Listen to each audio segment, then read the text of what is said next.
묻지마 범죄가 꼭 최근에만 있었던 건 아니잖아요. 네. 태안이 사건이라든지 이런 묻지마 범죄들이 대구에서도 예전에는 있었는데 어떻게 생각하시는지. 90년대 이전까지만 해도 우리 한국 사회는 범행의 동기가 뚜렷한 사회였어요. 그래서 강력 사건 또 살인 사건이 나면 그 피해자와 관련된 주변 수사를 하면 용의자가 나오던 이런 사회였었죠. 그래서 사실 프로파일러나 CSI가 이렇게 필요하지는 않았어요. 그렇죠.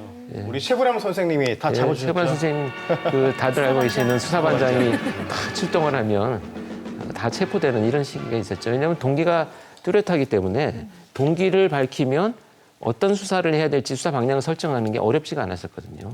근데 이런 범죄가 이제 90년대 초반을 넘어가면서 소위 뭐 지존파, 막가파 맞아요. 이렇게 표현되는 그런 무차별 범죄자들이 등장을 합니다.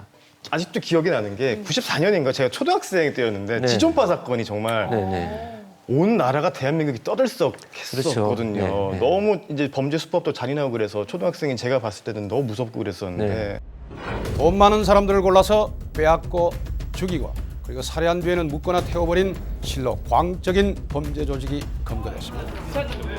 시체를 토막낸 것도 부족해서 불에 태웠습니다.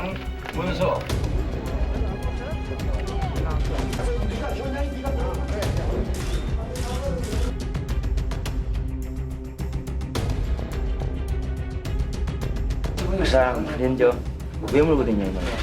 의시되지 말고 우리가 다시 만들지 말고 제발 부탁입니다. 사회. 부녀자를 납치해 그것도 생매장한 막가파라는 20대들이 또 우리 사회에 큰 충격을 던져주고 있습니다. 경찰은 이들이 외제 승용차를 타고 다녀 범행 대상으로 삼았으며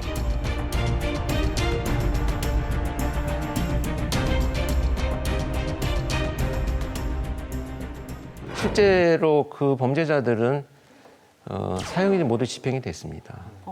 그만큼 굉장히 충격적이었었고요. 어찌됐건 그 시기가 이제 우리 사회의 변화가 뭐였었냐면 온라인 통신들이 막 그때 나오기 시작을 했었어요. 그래서 다들 힘들게 같이 이렇게 어렵게 살 거야라고 생각하던 이 자들이 보니까 나보다 훨씬 더 행복하고 잘 사는 사람들이 많은데 난 너무 불행하게 산 것 같아. 그러면 대부분의 많은 사람들이 구성원으로서 뭔가 역할을 하기 위해서 열심히 노력하고 준비하고 공부를 해야 되겠다라고 생각을 하는 게 정상인데 그냥 남의 것을 파괴하고자 하는 이런 범죄로 발전을 했다는 거죠. 그럼 그 이상 동기 범죄, 묻지마 범죄도 점점 더 이게 진화가 되고 있는 건가요, 선생님? 그렇죠. 아. 예. 근데 이때가 이제 우리 사회가 굉장히 중요한 어떤 시그널, 그 알람을 알아챘어야 되는데 그들만이 어떤 범죄를 저지르고 그냥 체포가 되면 끝났을 것이야라고 간과한 부분이 있어요. 그게 뭐냐면 왜 이런 범죄가 지금 이 시기에 나타났는지에 대한 연구와 예방을 하기 위한 사회적 논의가 있어야 되는데 너무나 충격적인 사건이다 보니까 그냥 그걸로 단락짓고 마치 다시는 안 일어날 것처럼 사회가 이제 간과한 이런 부분이 있죠. 이렇게 발전을 해 나가던 범죄들이 2000년대가 접어들면서 우리 사회가 직면한 것이 소위 그 연쇄살인이라는 범죄입니다. 정말 끔찍한 연쇄살인이 3명이나 나타나서 우리 한국 사회를 정말 충격에 빠뜨렸던 시기가 있었죠. 제일 먼저 생각나는 게 아무래도 유영철이 아닐까 싶습니다. 유영철, 네. 정남규, 강호순. 그다음에 강호순으로 이어지는 이 사건들이 이제 2000년대에 발생을 했죠. 저는 이제 그 사건에 전부 투입이 됐었기 때문에 그 사건의 현장에서 느껴왔던 그런 피해자들의 고통, 또 유가족들의 고통에 대해서 정말 지금도 눈을 감으면 어디선가 막 떠오르는 그 소리들, 그런 소리들이 트라우마처럼 남아있기도 합니다.